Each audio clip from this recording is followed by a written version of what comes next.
Alright, hey, how's it going there? It's Coltrane19 coming at you with my first ever commentary slash walkthrough slash video ever. Today I'm going to be doing a video that's 10 years too late, but what it is I'm showing you how right out of the gates in Oblivion, just left the sewers, haven't done anything yet, still level 1, how you can go and get the best one-handed weapon in the game. Now you can only do it if you're not comfortable with turning the sliders all the way down. Can't do it at level 1. I don't really care about the sliders. I usually play with them down just because I play to have a good time, not to have a hard time. For me, it's not enjoyable finding enemies that are hard for the sake of being hard. I just like to have fun with it. So what I'm doing with this one is I'm also playing on PC, so you can either turn the sliders down and fight the enemy, or of course in PC you can console kill whatever you want. So that's an option too. But we're gonna go to a place called Vindicil, which is about here on your map. It's an Elvish ruin, and we're gonna go fight Umbra. Now Umbra's a character in this game who has Umbra's ebony armor, which is a full set of ebony armor, which looks like ebony armor, but it is not scaled to ebony armor. It is better than the iron or fur that you can get in this game at the beginning, so I'd suggest taking it. The prized possession that Umbra has, however, is Umbra's sword. So it was featured in Morrowind as a unique weapon with its soul trapping. It was a decent sword. It wasn't anything crazy though. In this game, for no reason, it's the strongest one-hand weapon in the game. I couldn't tell you why they decided to do that, but they did. So we're gonna go and get it because it's the best weapon in the game, and why not? The best thing about it though is not only is it the highest damage one-handed weapon in the game, it also doesn't weigh anything when you first get it. At least it doesn't weigh anything because it's actually a quest item, and quest items weigh 0 until the quest is completed if you pick them up. So it's part of one of those Daedric statue quests.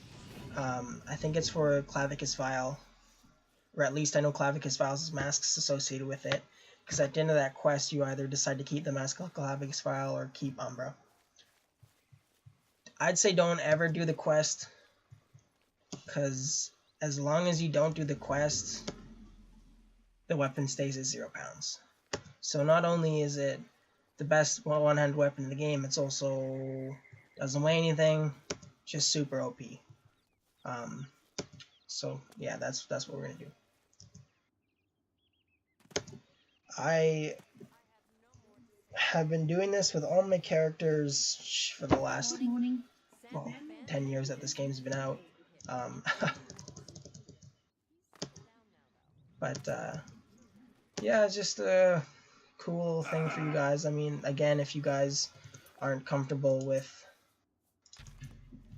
turning down your sliders, or I know if you guys are console players and not PC players, you can't console kill the enemy, but for me, you know, it's whatever for me. Now, the best fighting tactic for Umbra, because Umbra is a master swordswoman, is actually, even if you don't use magic or you don't plan on using magic with your character or in your game, is to use magic, because it does so much more damage than the weapons that you have right now. Because you can try to fight her with your sword and shield. It's tough. Trust me. So I use the cold touch spell that I have equipped now. Now it is a touch spell. It's not a distance casting spell. So you have to be within melee range to hit her. Probably even closer than compared to fighting her with like a longsword or a two-handed weapon that has a little bit more range on it. But yeah, just make sure you get in tight, have a shield equipped, because it minimizes the damage she does to you. There's not really any stopping a lot of the damage that she can do to you though, because she does have specific power attacks that actually knock you off your feet and knock you back, and she can get more shots in when she does that. But yeah, do what you can to defend it. If you see south there, that little icon is Vindicil. So we're coming up on it pretty quick. There's usually a couple either conjurers or scamps around it. Nothing too tough. You can run past them if you want. Oh, accidentally casted the cold spell.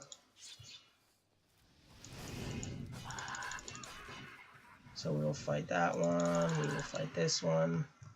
And a conjurer. Oh, I'm used to having the fire spell equipped. My bad. But again, because you're using magic and you are going to be taking damage, I'd say pick up when you're running through the sewers and you're running through the prison area to pick up all those potions, because you will need them in this fight. This trap here is activated, so it's a floor activated trap, so I just jump around the corners there. Stay off of it because you will die from it. There's just some rats here on the top level. As you go down, there's a couple more rats, and I think there's a mud crab too, but nothing you really have to worry about. Just make sure that when you approach the fight that you heal up as much as you can. Ooh, wow, that was weird. You guys see that? And then make sure your Magicka is all the way up. She won't attack you right away. She doesn't attack you until you prompt the mission where you have to challenge her for Umbra.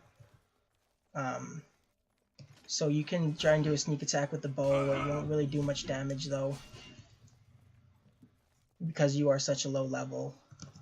But what we're going to do is we're going to come down here and I'm just going to save real quick because you never know.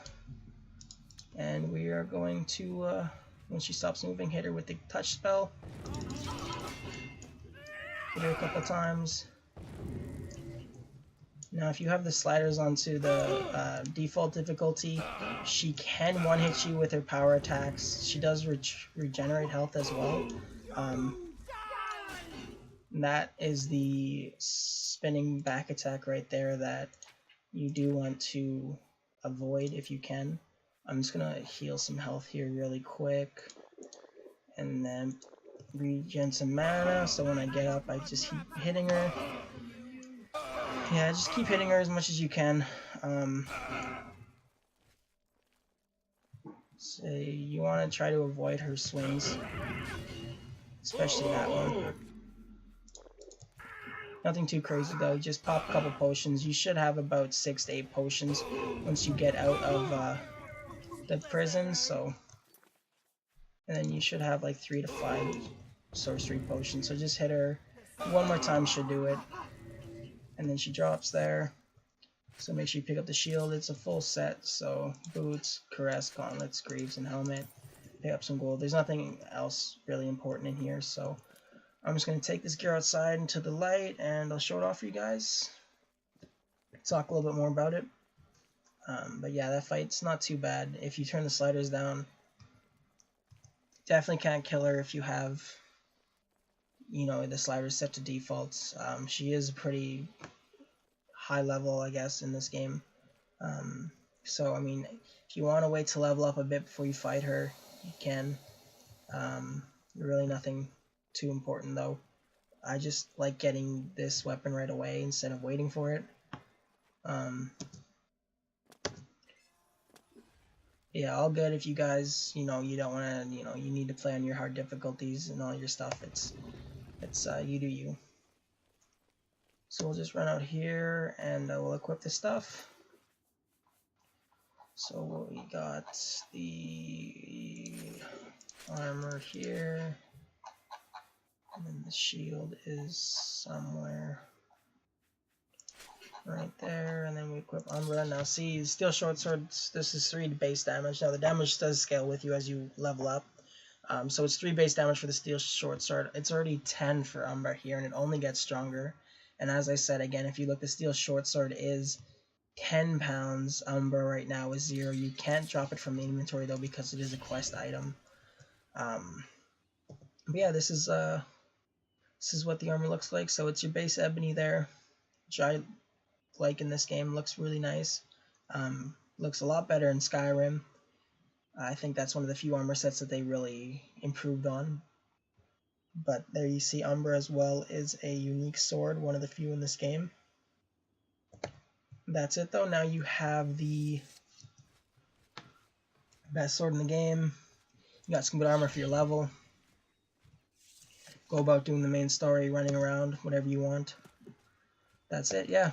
Hope you guys enjoyed. And see you guys later. Peace.